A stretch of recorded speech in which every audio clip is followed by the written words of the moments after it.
Movie Memories. Brought to you by dantheartman.com. Episode 8 by Justin R. Macumber.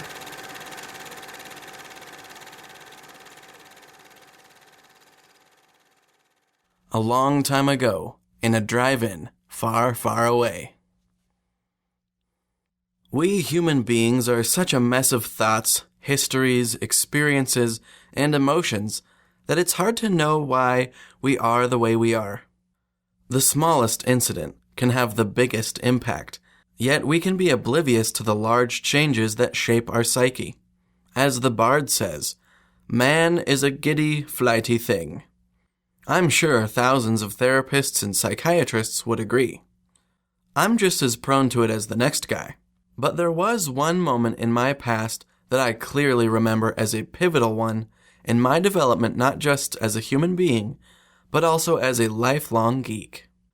It happened on a dark evening in the summer of 1977, in a dusty Kansas drive-in, with me on the roof of my parents' car. If you're a fellow geek, you know exactly what I'm talking about. Star Wars! Yep, I can remember it as though it happened yesterday. I was 4.5 years old, pie-eyed and sweaty from having played with the other little kids in the drive-in's playground in the space just in front of the huge movie screen. The screen was really just some whitewashed boards, but to my young mind, it was a portal to another world. Once the sun was down and the speakers hanging from metal poles crackled to life, I ran my tiny legs off to get back to the car so I could see what new delight was in store. When the 20th Century Fox logo blasted across the screen with John Williams' music, a huge smile spread across my face. But what was to come would take that smile and turn it into something truly special. A slack-jawed oh of amazement. What was my young mind to think when the diamond-speckled black of space was eclipsed by that massive Star Destroyer as it hounded down Princess Leia's blockade runner? I'd never seen its like before, and my synapses shot sparks as cannon fire and explosions rocked the screen. Then there were men in stark corridors, some frightened and some resolute, but all holding a blaster and ready to defend their ship. Suddenly, more explosions. Bad men in white armor? Red and blue energy bolts lancing this way and that? Death, smoke, and then... And then that figure in black, with the helmet and the breathing as he strode on to his conquest. I'm telling you, it was enough to send me reeling. I was mesmerized, captivated, enthralled. It was just too much. Yet in a strange way, it was also only the beginning. Little did I know at the time how much and how deeply George Lucas was affecting my brain.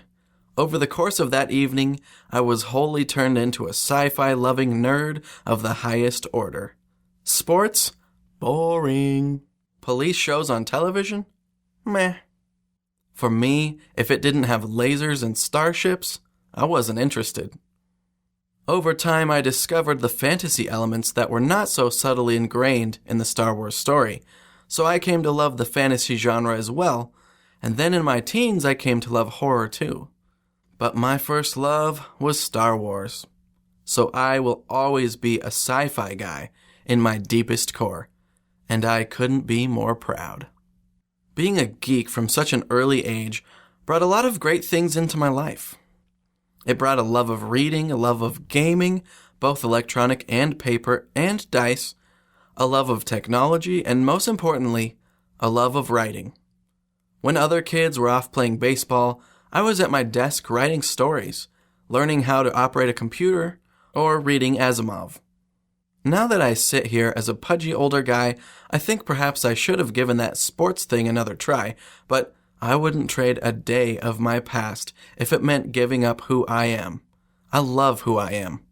I was a nerd before it was cool, and I'll be a nerd long after it's passed out of fashion. My wife, who's a fellow nerd herself, loves me too, and we encourage each other to be all the geeks we can be. Thank you, Mr. Lucas. I wouldn't be who I am right now were it not for you. People can hate on you all they like, cast all the aspersions they want to at the prequel trilogy. I have issues with them too. But I will always owe you a great debt of gratitude for helping me become the man, husband, son, friend, writer, and nerd that I am today. You started me on this journey, and I feel blessed that my introduction into this strange life was begun by your visionary tale of a farm boy on another planet whose destiny was greater than he ever imagined. You made me think I could be that boy, and my destiny will be the same. Thank you, and may the Force be with you. Always, Justin R. Macumber. Justin is the author of Haywire, a science fiction novel published by Griffinwood Press and available at Amazon, Barnes & Noble, Smashwords, the iTunes Bookstore, and Audible.com. His second novel, a post-apocalyptic urban fantasy entitled A Minor Magic, is forthcoming by Crescent Moon Press. His website is at justinmacumber.com, and that's JustinMacumber. He is also the creator and co-host of the Dead Robot Society podcast, a podcast made by writers for writers, which can be found at deadrobotsociety.com. Thank you, Justin, so much for that awesome post. Man, I'm so envious of you getting to see that movie when you're 4.5. Whew, I know that would have had a huge impact on me. Wow, that was awesome. I could just kind of picture myself as a little kid. Oh man, that's great. I really want to go see A New Hope now. So, if you guys haven't checked out Justin's podcast, The Dead Robot Society, it's awesome. I'm sure you've all heard it. One of the greats. It's been around for quite a while now, and they just have so many awesome authors and podcast luminaries and writers and publishing people on their podcast, interviewing them. And personally, for me, it's really inspiring to hear at the beginning of every podcast, they kind of give you an update of where they're at on their writing since they recorded the last show. And these people write. It's inspiring, you know.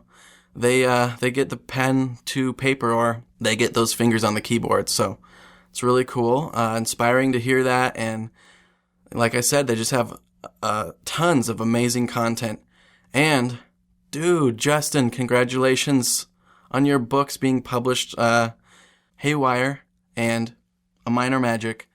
Go grab Justin's stuff, because from the short stories I've read of his, he's awesome. He's a great writer. He's been at it for quite a while, and he knows his stuff. So check out his stuff, and come on back next Friday for another awesome guest blog post on movie memories here at dandantheartman.com. And until next time, we'll see you at the movies. Sound effects provided by the Free Sound Project at freesound.org. This podcast is licensed under a Creative Commons Attribution, Non-Commercial, No Derivative Works 3.0 International License.